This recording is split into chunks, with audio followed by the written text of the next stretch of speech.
Hello students, welcome to our channel. So today we are going to start with the poem that is Amanda. Amanda जो है ये एक लड़की का नाम है, ठीक है. इसके नाम पे पोम है and what it is about, let's read the introduction and then the poem. Every child feels that he, she or he is controlled and instructed not to do one thing or another. तो देखो होता है क्या है, basically जब आप छोटे बच्चे होते हो तो आपको हर एक चीज़ अपने पेरेंट्स आपको जिस तरीके से बोलेंगे आप उस तरीके से सब कुछ करते हो. But when you enter your teenage phase तो आप अपने फैसले खुद करने लगते हो और आपको ये फीलिंग आती है कि आपको कंट्रोल किया जा रहा है. आपके पेरेंट्स आपको कंट्रोल कर रहे हैं कि ये काम नहीं करना, ये वाला काम करो, इस चीज़ को ऐसे करो, है ना. आपको इंस्ट्रक्शंस दे रहे हैं हर चीज़ के बारे में. You too may feel that your freedom is curtailed. अब आपको ऐसा भी लग सकता है कि आपकी जो फ्रीडम है वो curtailed है. curtailed का मतलब होता है restricted, ठीक है. तो बच्चों को वैसा भी लगता है कि उनकी फ्रीडम जो है उसको रिस्ट्रिक्ट करके रख दिया गया है. पेरेंट्स जो है वो अपने बच्चों को उतनी फ्रीडम नहीं दे रहे हैं जितनी उन्हें देनी चाहिए. उनके साथ अच्छा बिहेव नहीं कर रहे हैं.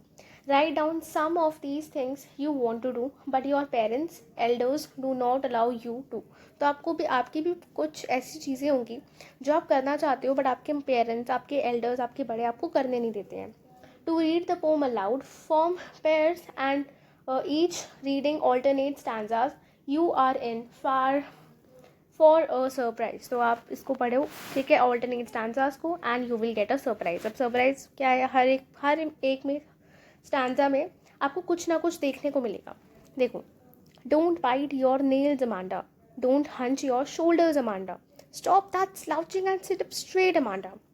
There's a languid emerald sea where the sole inhabitant is me, a mermaid drifting blissfully. Did you finish your homework Amanda? Did you tidy your room Amanda? I thought I told you to clean your shoes Amanda. I am an orphan roaming the street. I pattern soft dust with my hushed bare feet. The silence is golden, the freedom is sweet. Don't eat that chocolate Amanda. Remember your acne Amanda. Will you please look at me when I'm speaking to you Amanda? I am Rapunzel, I have not a care. Life in a tower is tranquil and rare. I'll certainly never let down my bright hair. Stop that sulking at once, Amanda. You are always so moody, Amanda. Anyone would think that I nagged at you, Amanda. So Robin Glenn जो है वो इस pome के writer है, ठीक है, sorry poet है, ठीक है. और ये पूरी पोम मैंने रीड करी है. अब आपको ये दिखा होगा कि एक स्टैंजा में आपको किसी का वर्स देखने को मिलता है, फिर ब्रैकेट में कोई अलग स्टोरी देखने को मिल रही है, अगेन फिर से एक वर्स देखने को मिलता है, एक कॉन्वर्जेशन देखने को मिलती है, और उसके बाद फिर से ही कुछ इमेजिनरी वर्स देखने को मिलता है स्टैंजा के अंदर.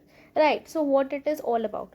तो इसमें क्या होता है ना कि अमांडा इज़ अ गर्ल, ठीक है, और उसका दोनों में से कोई भी पेरेंट, या तो मदर या फादर, यूजुअली मदर्स होती हैं, ठीक है. तो वो क्या कर रही है, अमांडा को इंस्ट्रक्शंस दे रही है. अमांडा बैठ के कुछ भी कर रही है तो वो अमांडा को बोल रही है कि ऐसे मत करो, वैसे मत करो, और अमांडा कोई बात सुन ही नहीं रही है, या अगर वो सुन भी रही है तो एक कान से सुन रही है, दूसरे से निकाल रही है, बातों पे ध्यान नहीं दे रही है.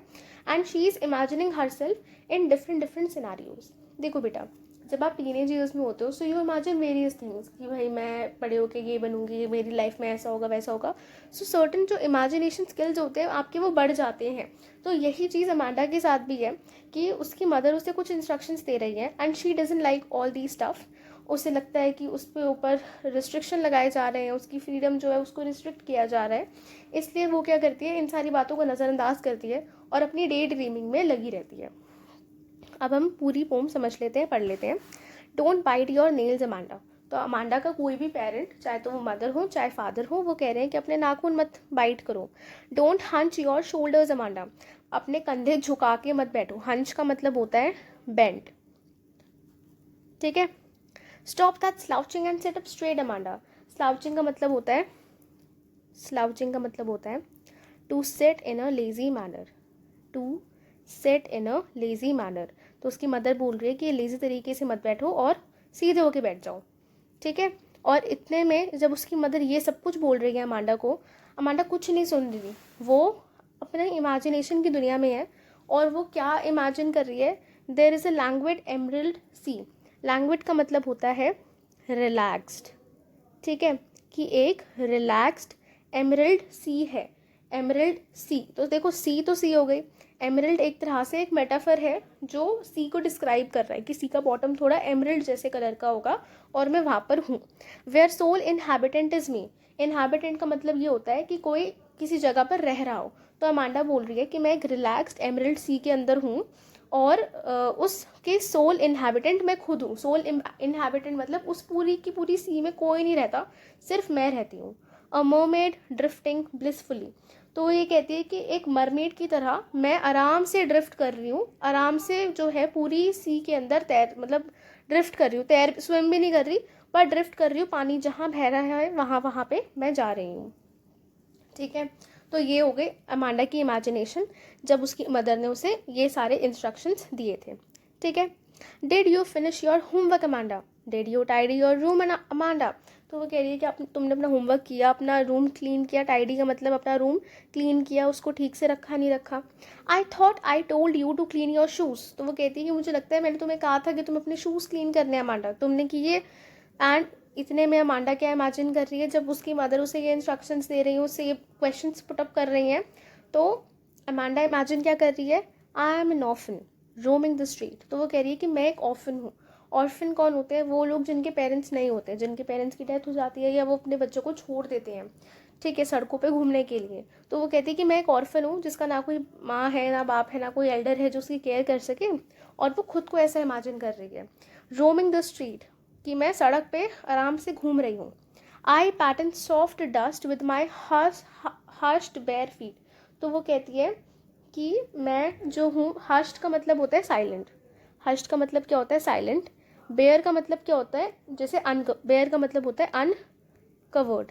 बेयर का मतलब होता है अनकवर्ड। तो वो कहती है कि मैं इमेजिन कर रही हूँ कि सॉफ्ट डस्ट पे मैं चलूँगी और मेरे पैरों का पैटर्न बनेगा, ठीक है। और क्योंकि मैंने चप्पल नहीं पहनी होगी तो वो साइलेंट, जब मैं चलूँगी तो आवाज़ बहुत कम होगी और नंगे पैर चलूँगी, तो पैटर्न बनते जाएंगे डस्ट के ऊपर। And I am an often.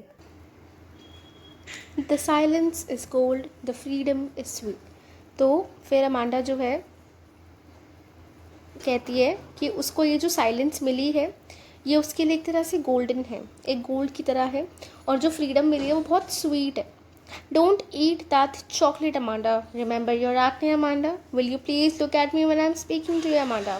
तो यहाँ पे अमांडा की मदर या कोई भी पेरेंट जो है वो उसे इंस्ट्रक्ट कर रहे हैं कि तुम चॉकलेट मत खाओ, अपने एक्ने पर ध्यान दो, और जब मैं तुमसे बात करी तो मेरी तरफ देखो तो सही, क्योंकि अमांडा अपनी डे ड्रीमिंग में लगी हुई है, तो उसको कोई होश नहीं है कि उसकी मदर क्या बोल रही हैं और उसके आसपास का क्या सिनारियो चल रहा है, ठीक है। I am Rapunzel. I have not a care. Life in a tower is tranquil and rare. I'll certainly never let down my bride है। तो रपंजल जो है ये एक कैरेक्टर है एक स्टोरी का, and the story was about कि रपंजल एक बड़े से टावर में रहती है, और वो जो टावर है उसकी हाइट इतनी ज़्यादा है कि वहाँ पे कोई क्लाइंब नहीं कर सकता, अनटिल और अनलेस रपंजल वांटेड कि कोई उस टावर पर चढ़कर आए। तो इनिशियली क्या होता है कि जो मतलब होता क्या है, रपंजल के बाल बहुत लंबे होते हैं। She has a very long hairs, very bright hairs and very healthy hairs. तो जब the main character the hero of the story केम, तो वो इनिशियली रपंजल से कैसे मिलता है, तो कोई भी ऊपर तभी आ पाता है जब वो अपने बाल खुले करती है, तो वो उसके बालों के थ्रू क्लाइंब करके ही एंटर करते हैं टूवर्ड्स द टार। तो यहाँ पे अमांडा बोलती है कि मैं एक रपंजल हूँ, I have not a care, मुझे किसी की कोई केयर नहीं है, ना मुझे किसी की केयर चाहिए, मैं अपनी दुनिया में मस्त हूँ, I am very happy. Life in a tower is tranquil and rare. तो वो कह रही है कि जो टार है मेरा, जहाँ पे मैं रहती हूँ, एक रपंजल हूँ मैं, और मेरा जो एक टार है जहाँ पे मैं रहती हूँ वो ट्रैंक्विल है और रेयर है। रेयर इसलिए क्योंकि बहुत लंबी हाइट है और वहाँ पे सिर्फ वही एंटर कर सकता है जब जब अमांडा, जो कि अब रपंजल है, वो चाहेगी तो ही कोई एंट्री कर सकता है। ट्रैंक्विल का मतलब होता है काम एंड पीसफुल। काम लिख लेना, ठीक है, calm and peaceful. I will certainly never let down my bright है। तो वो कहती है कि मैं कभी भी अपने बाल ना नीचे गिराऊंगी नहीं कि कोई भी चढ़ के आ सके. Stop that sulking at once, Amanda. You are always so moody, Amanda. Anyone would think that I nagged at you, Amanda. तो stop that sulking at once का मतलब होता है सल्किंग. स्टॉप दैट सल्किंग मतलब कि stop being in a bad mood. तुम हमेशा bad mood में ही रहती हो, वो अपना बंद करो. You are always so moody. तुम हमेशा मूडी रहती हो अमांडा. और तुम्हें देख के तो ऐसा लगेगा कि मैंने तुम्हें डांटा है, तुम पे गुस्सा किया है, ठीक है, मेंटली टॉर्चर किया हो, तुम्हें स्कोल्ड किया हो, तुम्हें हरास किया हो, वैसा लगेगा तुम्हें देख के. तो ये होता है नैग्ड का मतलब. क्या होता है? मेंटली टॉर्चर्ड या फिर स्कोल्डेड या फिर हरास्ड. ठीक है, तो इसके साथ पोम तो ख़त्म हो जाती है. अब हम हमारे पोएटिक डिवाइसेस देख लेते हैं क्या क्या है.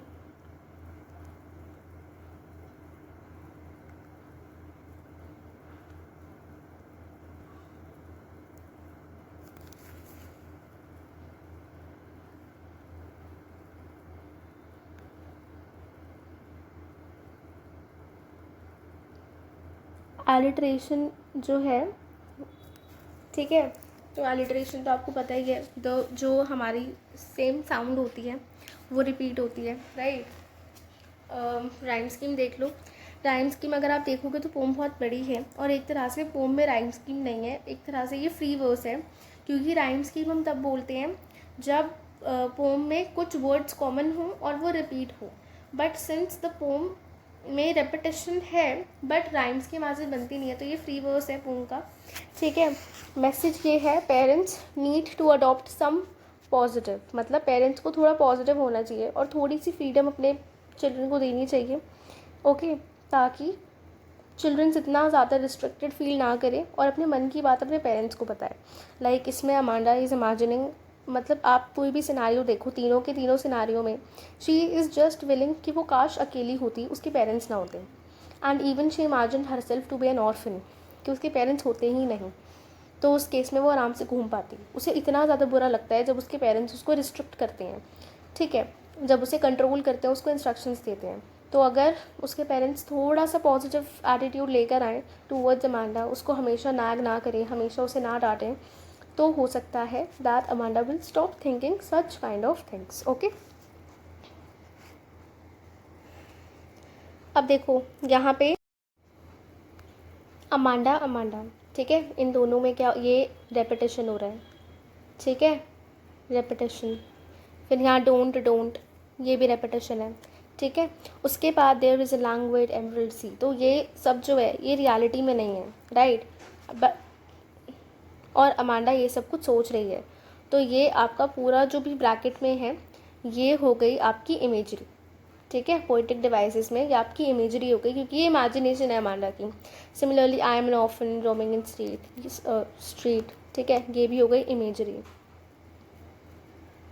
और यहाँ पे भी जब वो रपंजल अपने आप को इमेजिन कर रही है, so this is also imagery, ठीक है. उसके बाद एमरल्ड सी में यहाँ पे देखो हम सी को एमरल्ड से कंपेयर कर रहे हैं, तो इसलिए एमरल्ड सी जो है ये पूरा टर्म जो है ये हो जाएगा एक मेटाफर. क्या हो जाएगा? मेटाफर, ठीक है. उसके बाद अगेन यहाँ पे अमांडा, ये भी रेपिटेशन है. डिड यू ये भी रेपिटेशन है, ठीक है. इसमें अमांडा लास्ट में ज़्यादा रेपिटेशन, मतलब रेपिटेशन में इसलिए आएगा क्योंकि कॉमा के बाद है और ये कॉमा से पहले है, तो आप इसको रेपिटेशन में कंसिडर करोगे, it would be more correct, ठीक है. उसके बाद यहाँ पे जो है कहा गया है that the silence is cold, the freedom is sweet. तो फ्रीडम को मीठे के साथ कंपेयर किया हुआ है, साइलेंस को कोल्ड के साथ कंपेयर किया हुआ है. तो ये पूरी लाइन जो है ये हो जाएगी आपकी मेटाफर. क्या हो जाएगी?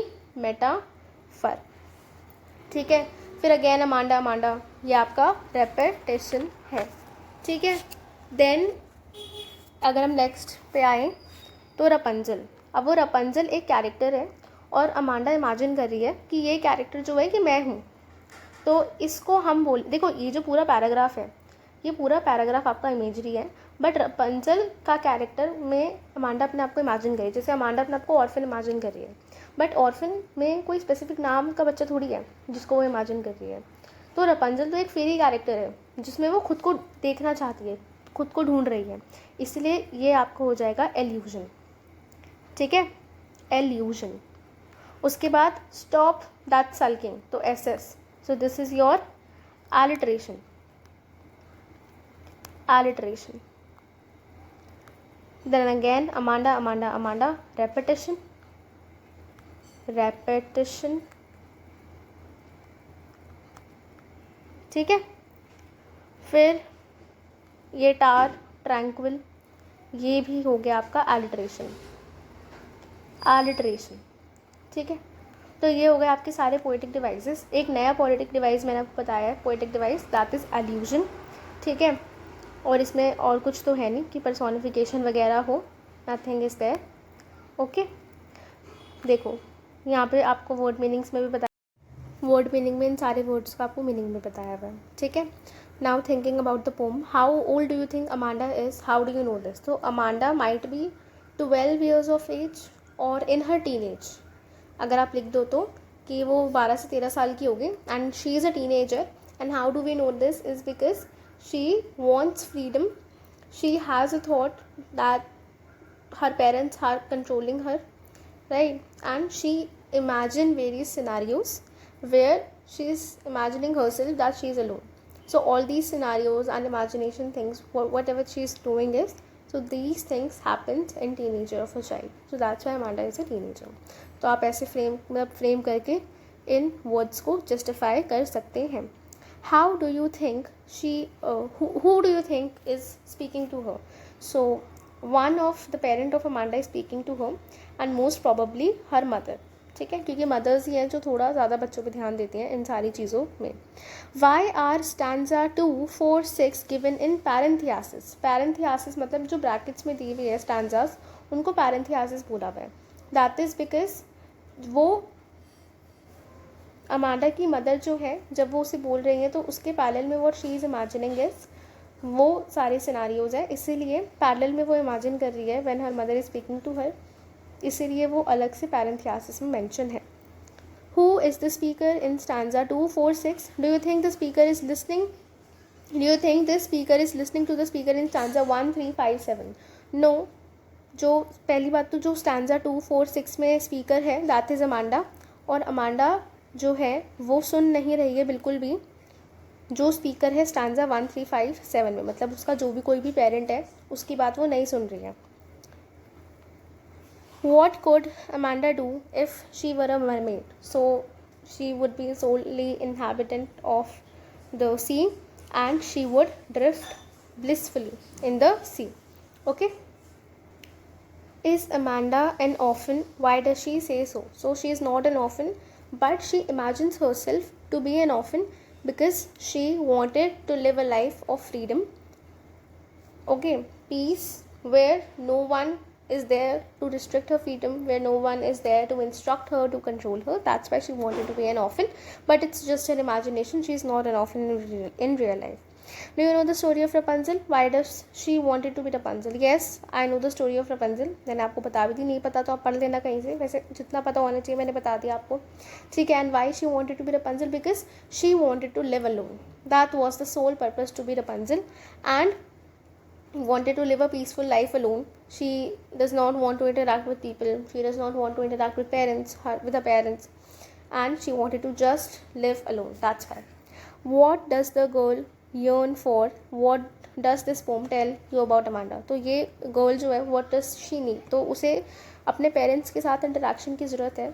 Amanda is very depressed. She feels कि उसकी रिस्ट्रिक्शन जो उसकी फ्रीडम को रिस्ट्रिक्ट किया जा रहा है, उसको कंट्रोल किया जा रहा है. वो जो करना चाह रही है उसको पेरेंट्स नहीं करने दे रहे हैं. क्यों नहीं करने दे रहे हैं? She don't know the reasons, और वो उन्हें मिसअंडरस्टैंड कर रही है. सो आई थिंक दैट पेरेंट्स और अमांडा दोनों को ही अच्छे से कॉन्वर्सेशन करनी चाहिए, अपने मन की बात करनी चाहिए एक दूसरे से, so that they can solve the conflict. Read the last answer. Do you think Amanda is sulky and is moody? Amanda is sulky and is moody just because she is not happy that her parents is controlling her. Okay, and this is all about your observation. आप जो लिखना चाहे लिख सकते हैं. तो ये मैंने आपको क्वेश्चन समझा दिए हैं, और इसके उसको आप स्टोरी से कैसे, मतलब पोम से कैसे कनेक्ट कर सकते हैं वो भी बता दिया है. बाकी you can write answers on your own. Message poem का बता देती हूँ मैं. Message: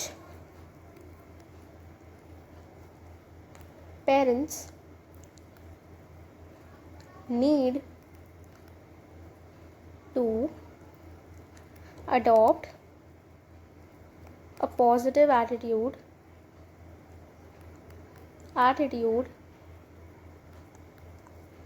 towards their child. ठीक है, आपको थोड़ी सी फ्रीडम अपने बच्चे को देनी चाहिए अगर वो डिमांडिंग है तो. अगर वो चाह रहा है कि उसको थोड़ी सी फ्रीडम दी जाए, आप थोड़ा ट्रस्ट दिखा के उन्हें फ्रीडम दिए. ठीक है. एंड फ्रीक्वेंट नैगिंग, एक मैसेज आप ये भी कह सकते हो, फ्रीक्वेंट नैगिंग मतलब कि अगर बार बार आप बच्चे को डांटोगे, मारोगे, कैन डेविएट, उससे बच्चा डेविएट होता है. ठीक है, डेविएट द चाइल्ड्स माइंड, उसका दिमाग डेविएट होता है. तभी तो अमांडा जो है वो मतलब ये सब कुछ सोच रही है कि उसे अकेला रहना है. वो अकेला रहना चाहती है तो वो ये भी इमेजिन कर रही है कि मैं एक सी के अंदर एक मरमेड हूँ. वो ये भी इमेजिन कर रही है कि मैं स्ट्रीट पे घूमती हुई एक ऑर्फन हूँ. वो ये भी इमेजिन कर रही है कि मैं एक रपंजल हूँ और मैं कभी अपने बाल नहीं खोलूँगी, है ना, ताकि कोई क्लाइम करके उसके पास आ सके.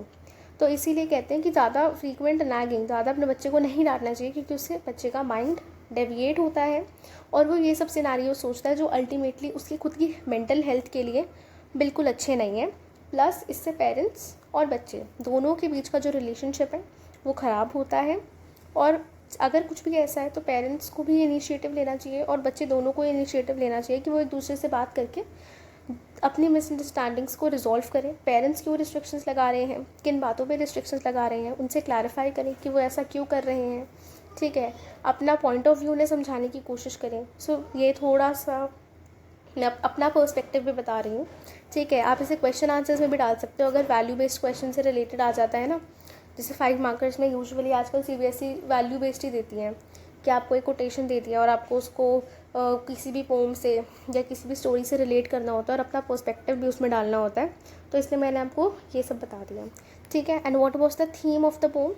तो थीम थी पोम की अबाउट द रिलेशनशिप